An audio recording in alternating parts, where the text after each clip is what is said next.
How to live a real spiritual life. What is the value of a religion? How can we find out the truth? Why do people turn to a religion? It could be to find answers to questions such as, where do I come from? Why do I live? Where am I going to? Whatever the reasons, a religion provides direction and aims to discover more about the spiritual life. Sometimes we can all feel an emptiness deep inside.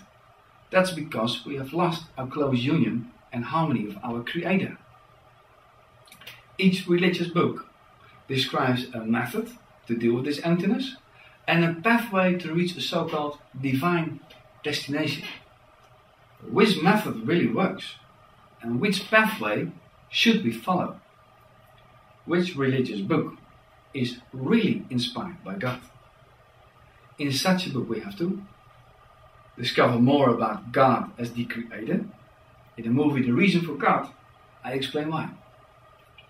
Read about Agent's story from the beginning. God is eternal. If a certain faith comes from God, then it must have started at the beginning. To find godly wisdom, cohesion and consistency. Because these are the fingerprints we can find in our Mother Nature. To read about truth and reality. If it is not true, then it's meaningless. We have to discover a godly solution to our emptiness deep inside in our self-centered nature. Because this is what we have to expect from a God of life, love and perfection. To find a pathway that leads to peace and love in our heart. Love keeps creation together. This must be the aim of our Creator. And we have to hear the voice of God. If this book comes from God, then He wants to use it to speak to us. Let's have a look at each of these criteria.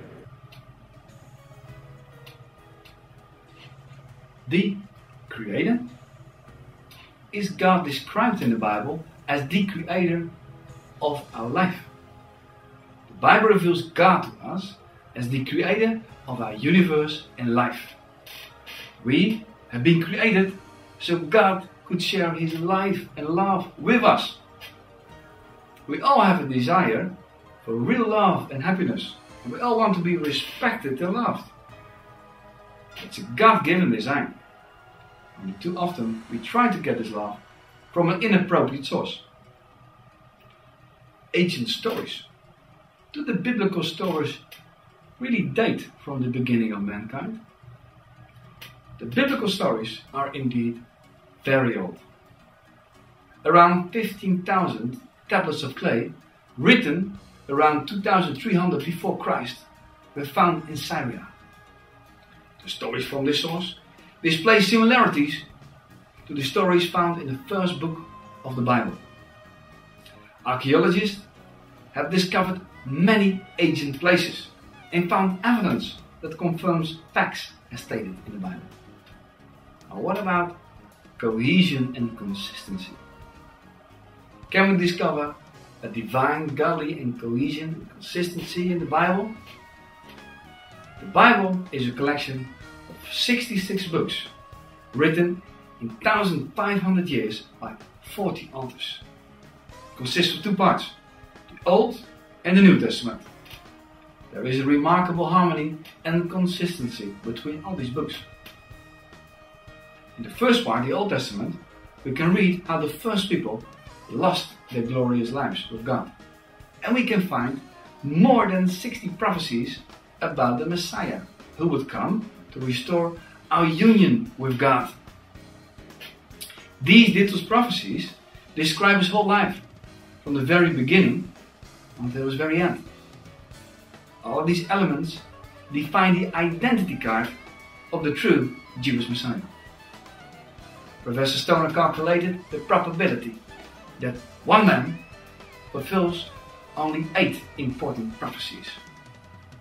The probability is 1 out of 10 to 17, means 1 out of 100 million multiplied by 1 billion. It's not humanly possible for one man to fulfill all of these prophecies, but Jesus Christ did.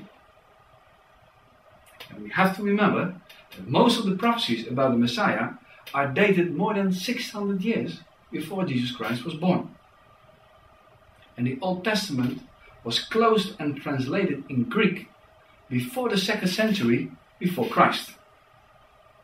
Therefore, the New Testament explains why Jesus Christ is the true Jewish Messiah. He has fulfilled all of the important prophecies of the Old Testament. He is the only legal Messiah. Truth? Did the events described in the Bible really occur?